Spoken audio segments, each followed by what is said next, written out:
Camarades, c'est un moment particulier dans la vie de l'IRELP que cette réunion. En effet, l'IRELP n'est pas le département d'histoire de la libre pensée, comme l'ont écrit un peu légèrement certains organes de presse. Nous sommes un institut, avec 2 collèges, les adhérents directs et les adhérents de la FNLP, vous. En principe, le premier collège réunit son AG à part, et le second est réuni lors du congrès de la libre pensée. Je tiens à rappeler, il semble que cela ait été perdu de vue, que nous traversons une période bien singulière et que les choses ne sont pas toujours simples. Les 2 collèges élisent leurs représentants au conseil d'administration, le seul en droit décisionnel. Si tel n'était pas le cas, un collège aurait le pas sur l'autre. Soit le collège adhérent libre pensée et supérieur, et alors un institut à part entière, pleinement autonome, ne sert à rien. Une commission de la Fédération nationale suffirait. Soit le collège des adhérents directs et supérieurs, et nos liens organiques avec la Fédération nationale ne servent à rien. Nous serions une antenne spécialisée comme une autre. Et il y a le conseil d'administration qui s'est réuni le 5 juin. Ce qui nous impose de saisir la spécificité de la discussion de ce matin comme collège des adhérents FNLP à l'intersection, c'est un mot que j'aime bien, à l'intersection du monde militant de la libre pensée et du monde intellectuel.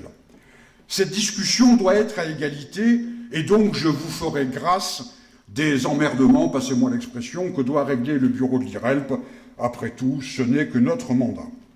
Au conseil d'administration de juin que je viens d'évoquer, le rapport citait l'éditorial de la rédaction de l'OURSS, l'Office universitaire de recherche socialiste, de mai 2021, qui écrivait la chose suivante: qui aurait imaginé que le 150e anniversaire de la Commune de Paris susciterait encore des travaux de recherche et une floraison d'initiatives éditoriales. Certes, pas de grande exposition, pas de happening officiel ou prise en charge par les gauches, mais la Commune est toujours vivante. Et le rapport poursuivait: les célébrations et les retours sur Épinay et sur le 10 mai semblent plus timides. C'est ce moment qui doit nous interroger, ce moment qui est marqué par l'effondrement des gauches officielles, présentes d'abord aux manifestations de policiers, faut-il le rappeler, et un appétit intellectuel pour les idées d'émancipation. Et on peut esquisser à partir de là un bilan du 150e anniversaire de la Commune de Paris, du moins pour nous. La comparaison avec 1971 est simple. En 1971, nos camarades ont fait le travail. Nous l'avons publié, meeting, manifestation, gala, etc. Je vous y renvoie. Mais en 2021, cette année, nous sommes dans une toute autre disposition, dans de toutes autres relations. Vous verrez, vous l'avez vu dans l'ouvrage de l'IRELP, messages, contributions des amis de la Commune de Paris, de la Ligue de l'enseignement, de militants de la CGT Force ouvrière, de la CNT, de Sud Solidaire. Notre place également, lors de la préparation de la montée au mur des fédérés, avec des dizaines d'associations autour des amis de la Commune de Paris et de son président Roger Martelly, je ne le cite pas uniquement parce qu'il est de Guisogne, mais aussi. Et cette montée au mur, bien surprenante, tant par la foule que par le côté, je dirais, fraternel de cette manifestation. Et il y a dans les départements, mais ça vous le savez mieux que moi, c'est inégal, certes, c'est inégal, mais dans de très nombreux endroits, des actions en commun avec des syndicats, des partis, des associations, des collectifs, qui indiquent l'avenir et qui sont déjà la marque de la situation. Et nous, comme IRELP, avec cet ouvrage et la vente déjà réussie, grâce à vous, grâce à vos commandes. Il y a dans ce bilan, dans cette esquisse de bilan, une forte indication de ce que doit être, pardonnez-moi, notre réflexion. Mais le bilan ne peut pas être que de cette nature. La libre pensée a une méthode, non un programme, pas un programme, une méthode. Elle possède une physionomie, quasiment une philosophie. On pourrait même dire une psychologie. La libre pensée est quelque chose, pour reprendre le terme de notre regretté camarade Paul Dutel, qui nous dépasse. Et je vais vous faire ici une confidence. Tout le monde connaît mes idées politiques, je n'ai pas besoin de les afficher toutes les 5 minutes. Et ce n'est pas en fonction de ces idées que j'ai le mandat que j'ai, on estime que je suis le moins mal placé pour remplir ce mandat. Et donc je respecte ou j'essaye de respecter les idées qui ne sont pas les miennes. D'ailleurs, comment pourrais-je travailler avec ceux que j'ai cités si je ne procédais pas ainsi? Je demande donc que l'on respecte mes idées de la même manière que je respecte les idées qui ne sont pas les miennes. Et ne pas respecter mes idées peut se faire de 1000 manières différentes. D'abord, et c'est probablement la pire des manières, en leur faisant dire des choses qu'elles ne disent pas. Cela est regrettable. Cela est regrettable pour la libre pensée, d'une part, pour les idées que l'on prétend défendre, d'autre part, et c'est regrettable aussi pour la crédibilité de ceux qui professent des monstruosités, mais de vous à moi, cela je m'en contrefiche. J'ai lu ou entendu beaucoup de choses à l'occasion de ce 150e anniversaire. Bicentenaire est plus facile à prononcer. J'ai lu par exemple que le problème de la Commune de Paris était l'indépendance du mouvement ouvrier. Quelle incongruité! Est-ce que cela a un rapport avec la physionomie, la psychologie de la libre pensée? Est-ce que la libre pensée a un point de vue sur cette question? Comme on dit, est-ce qu'on respecte le cadre?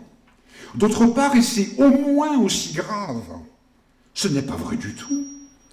Dans quel texte de l'époque, dans quels écrits de Marx ou de Bakounine ou d'autres, dans quels témoignages de Lissa Garay ou d'autres, dans quelles études de Rougerie, de Cordillot ou d'autres, peut-on lire cela? Nulle part. Le mouvement ouvrier tout entier était dans la Commune de Paris, et lui seul. Plus indépendant que cela, c'est impossible. Ils étaient tellement indépendants qu'ils ont pris le pouvoir.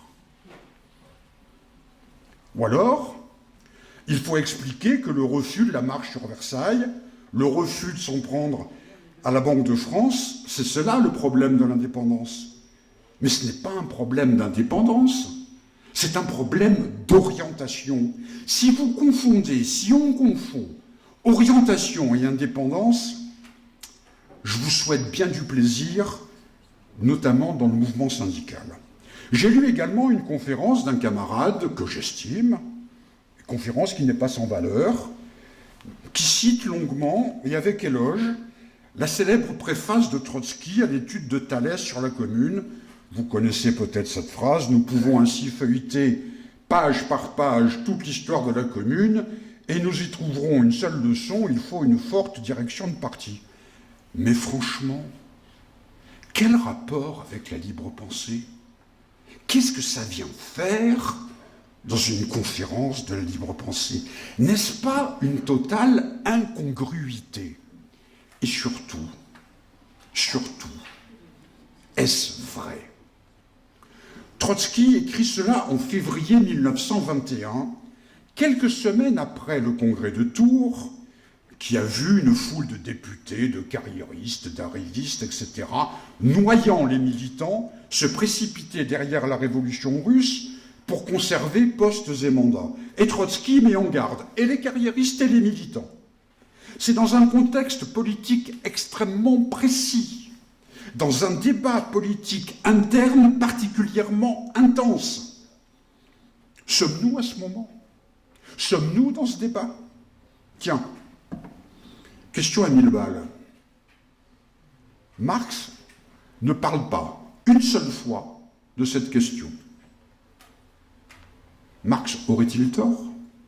Faudrait-il opposer Marx et Trotsky? Intéressant comme débat.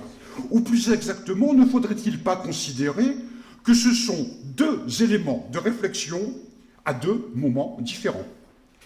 Et que la vérité politique de 1921 n'est pas nécessairement celle de 1871, ni celle de 1971, ni encore moins celle de 2021. Ne faut-il pas tout simplement exercer son esprit critique? Je vais vous le dire en toute franchise.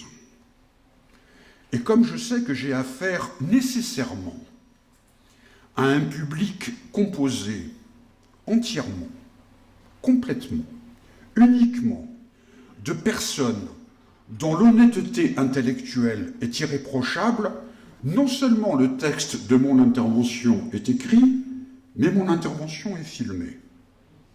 Comme ça, on ne me fera pas dire ce que je n'ai pas dit. Parfois, j'ai l'impression de voir sous mes yeux un triptyque effrayant. 1. Trotsky a dit. 2. Je suis trotskiste. 3. C'est la vérité. Je vous rassure, ce n'est pas valable que pour Trotsky. Mais cela, ce n'est pas de la politique. C'est les Saintes Écritures. C'est le Talmud. C'est le dogme. C'est la croyance imposée, je cite, qu'à juste titre, la charte dite Buisson du Congrès international de Rome en 1904, Congrès de la libre pensée, refusait.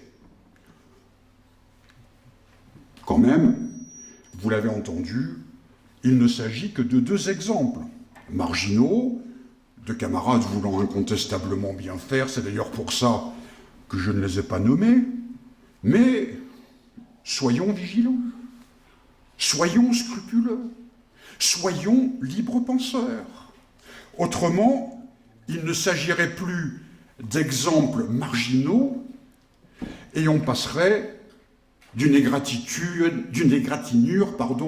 au danger de gangrène, comme disait Trotsky, parce que la question n'est pas de citer ou de ne pas citer X ou Y.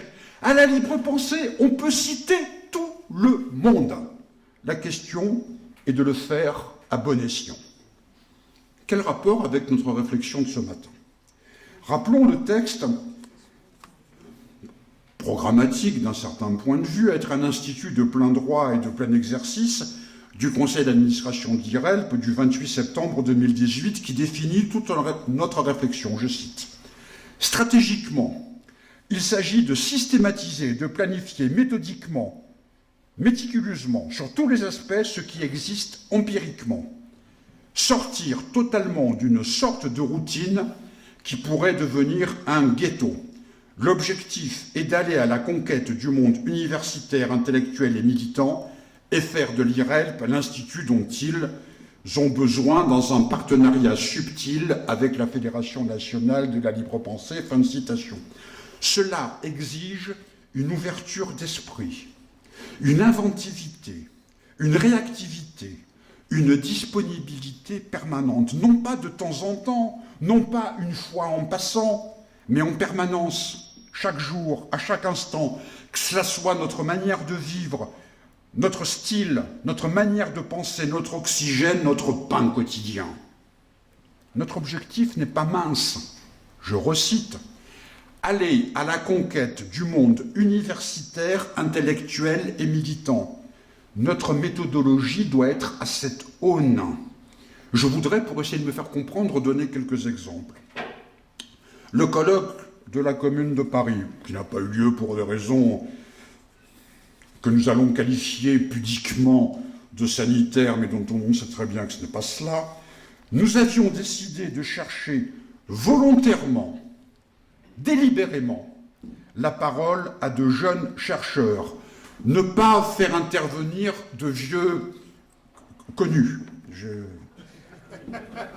Quand je dis jeunes, ils ont entre 25 et 35 ans. Qui sont-ils? Axel, vous l'avez rencontré lors du congrès d'Alizé, étudiant en histoire à La Rochelle. Émilie, vous la connaissez. Chine, Vuge, de Bordeaux, avait contacté l'IRELP dans le cadre de ses études. Elle est venue à un colloque, on a discuté, elle a adhéré. Quand nous avons décidé que notre conseil d'administration serait composé d'un tiers d'étudiants, on l'a sollicité, elle a accepté. Christian lui a demandé de travailler sur le bouddhisme, la brochure argument sur le bouddhisme et presque entièrement de sa main, elle est remarquable. Elle a travaillé pour ce colloque. Clément est un jeune enseignant de Nevers. Guillaume Sauvage, le nom dit quelque chose à un certain nombre d'entre nous, son collègue m'invite pour une émission de radio. Je suis chiracien, on m'invite, j'y vais. C'est comme ça. C'est aussi intéressant pour tout le monde, je crois. J'y vais, on discute, il adhère, on monte une fédération qui n'est pas trop mal, dans la Nièvre. Son papier sur Kropotkin est excellent. Émile, élève de l'école des hautes études, élève de Christophe Prochasson, vient travailler à l'IREL, qui nous a sollicité parce qu'il travaille sur Jean Allemann. On discute, il travaille, il adhère, il travaille régulièrement maintenant à l'IRELP. Son article dans le bouquin sur Jean Allemann est éblouissant. Je ne suis pas le seul à y penser. Question. Ces jeunes sont-ils talentueux parce qu'ils sont venus à l'IRELP? Ou étaient-ils talentueux avant? Question. Sont-ils seuls à être talentueux ou sont-ils en quelque sorte un échantillon de milliers et de milliers d'autres jeunes? Question. Comment les trouver? Ah, bien sûr, on peut dire « frappez ou on vous ouvrira ». Je trouve que c'est une très bonne formule, mais ça ne suffit pas. Où frapper? Cela rejoint, par exemple, la question des collectifs contre le SNU, mais aussi tous les collectifs, regroupements informels qui sont légion actuellement. À nous de trouver les lieux nouveaux de sociabilité politique. Si possible, de les créer, ou au moins d'avoir l'esprit ouvert en permanence, d'avoir l'esprit en éveil. Dans le même mouvement, nous avons établi ou rétabli des liens nouveaux. Et ce qui est nouveau, si j'ose dire, c'est que l'IRELP est au centre de ces travaux. En conséquence, nous avons estimé qu'il fallait préparer une nouvelle synthèse, un nouvel état des lieux, une sorte de colloque. Jean-Louis Alessandre, et je ne dis pas ça parce qu'il est originaire de Bastia, jeune universitaire de talent, de grand talent, vient de publier un ouvrage qui sera chroniqué bientôt dans La Raison sur l'antisémitisme dans l'Angleterre victorienne. Il est venu travailler à l'IREL, puis il a adhéré, j'allais dire évidemment, non, il a adhéré. Je lui parle de ce colloque, il nous répond « Excellente idée que ces journées d'études. Tiens, ce n'est plus le même mot, ce n'est donc plus la même chose. » On en discute au conseil d'administration de l'IRELP, et Sylvie Brodziak, universitaire, parce que nous avons décidé qu'au conseil d'administration de l'IRELP, il y aurait schématiquement un tiers d'étudiants, un tiers d'universitaires, un tiers de libres penseurs, et bien évidemment, tout le monde aura une pensée pour Marcel Pagnol, tout ceci dépend de la grandeur des tiers. Donc Sylvie Brodziak, disais-je, est enthousiaste. Journée d'études, dit-elle, cela veut dire discussion avec le public, signature de livres, échange, comment dirais-je, avec les auteurs, une part de débat autrement plus riche. Ce n'est pas nous qui avons défini cela. C'est l'échange avec les universitaires qui a souligné cette dimension d'ouverture et de débat. C'est l'échange qui a modifié le projet. Dans ces journées d'études, il était prévu jusqu'au début de cette semaine que ça aurait lieu en février ou en mars. Vous l'avez entendu comme moi, cela va tomber à peu près, cela aurait pu tomber à peu près en même temps que le Congrès international de Madrid. Eh bien, on va s'adapter. Comme disait Bonaparte, et je ne dis pas ça uniquement parce qu'il a grandi à Ajaccio lui aussi, comme disait Bonaparte, on s'engage et puis on voit. Donc, il y a ce Congrès international de la libre pensée sur les questions d'enseignement. Comment nous, IRELP, nous allons nous insérer dans cette réflexion? Probablement une table ronde sur un certain nombre de libres penseurs et l'éducation. Blanqui, l'éducation, Varlin, l'éducation, Buisson, l'éducation, Maurice Domanger, l'éducation, etc., pour être dans les éléments de réflexion de ce congrès. J'en reviens donc à ces journées d'études, qui ne sont pas cette table ronde sur le Congrès de Madrid, ces journées d'études dont le thème général, l'axe général, la programmatique, on va dire, serait nouvel état de la connaissance de la libre pensée. Nous avons commencé à chercher des contributeurs. Bien évidemment, nous avons pensé à Jean Bopéro, ici présent, sur son deuxième volume relatif à la loi de 1905, qui est venu travailler aux archives de l'IRELP. Nous avons pensé à Laura Pettinaroli, universitaire, membre du conseil d'administration de l'IRELP, qui a soutenu son habilitation à diriger des recherches sur les travailleurs sans Dieu, vous savez, cette organisation un peu curieuse qu'on appelait également la libre penseur prolétarien, et qui, dans sa soutenance d'habilitation, a fait état des archives de l'IRELP. Nous avons pensé à Régis Forgeot, qui va soutenir sa thèse dans quelques jours sur l'objection de conscience et qui est venu travailler aux archives de l'IRELP. La libre pensée, dans les années 21-22, a été la première organisation à se prononcer pour le statut de des objecteurs de conscience. Ce n'est pas négligeable. Nous allons demander à notre ami Philippe Forget, autre membre du conseil d'administration, de travailler sur les questions de césarisme et laïcité. La laïcité, ça ne vient pas d'en haut. Nous ne sommes pas dans une conception, je dirais, Atatürk de la laïcité. Nous allons solliciter Michel Cordillo, qui a prêté la main à cet ouvrage sur la Commune de Paris. J'ai parlé de Jean-Louis Alessandre, qui maintenant est un contributeur de l'idée libre. Bien évidemment, nous avons sollicité Dominique Gousseau, que je ne vous présente pas, qui est l'auteur de textes remarquables, notamment d'un recueil de Paul-Louis Courrier.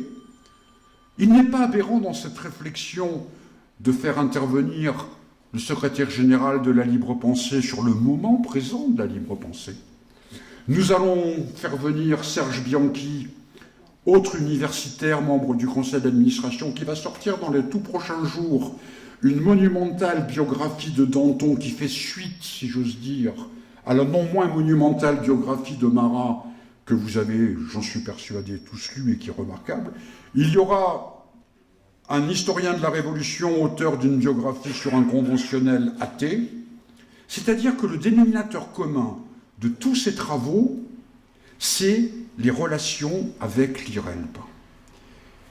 Le temps est fini qui nous voyait chercher à nous faire une place à la table des autres. C'est nous qui invitons. C'est nous qui invitons à notre banquet et nous refusons du monde. Tel qui se prend pour la star de la laïcité n'est pas nécessairement invité. Et je vous rassure, nous pensons tous à la même personne. Ces lieux de sociabilité politique nouveaux, en voici quelques-uns, je vais vous en citer d'autres, pour aider à notre réflexion commune. Alain Chicoire, de la Fédération de Lyon, va certainement organiser une signature et une présentation du bouquin dans une librairie à Auxerre. Émilie, dont j'ai parlé, va tenir une conférence à Champlitte. On discute avec Émile Le Sel d'une réunion d'étudiants à l'école des hautes études de présentation de ce bouquin. J'ai appris tout à l'heure par Marie que notre ami Chinbuge va faire une conférence sur les femmes et la Commune de Paris, le sujet de sa communication dans cet ouvrage, à Bordeaux. Et on cherche comme ça, on va discuter tout à l'heure avec Carole et l'équipe de la librairie, une équipe remarquable par ailleurs, je tiens à le dire, de comment on va organiser dans le courant du mois de septembre une après-midi d'animation. Ça a eu lieu au printemps, à la librairie de la Fédération nationale, c'était passionnant. Comment peut-on voir pour faire autre chose du même genre? On cherche d'autres réunions. En 2005, quand il fallait en quelque sorte installer l'IRELP, j'ai tenu des dizaines de réunions dans toute la France pour présenter le bouquin de 1905. Ici, en 2021, c'est toute une équipe qui fait ces réunions. Là encore, la différence est flagrante. Du point de vue du président en exercice que je suis, c'est cette question sur laquelle il faut réfléchir. Il est fort possible que la recherche de ces lieux nouveaux de sociabilité ne soit pas identique partout, c'est même plus que probable. Il est possible que la réflexion ne soit pas la même partout, qu'elle ne soit pas pleinement aboutie ce matin. Ce n'est pas grave. Ce n'est vraiment pas grave. L'IRELP a un stand, ses animateurs sont à votre disposition, et nous allons continuer. Tout le monde sait l'amour, et j'utilise volontairement ce terme que je porte pour Robespierre. Robespierre disait « On n'a rien fait quand il reste quelque chose à faire. » Eh bien nous allons continuer à travailler pour que l'IRELP occupe une place immense. Je vous remercie.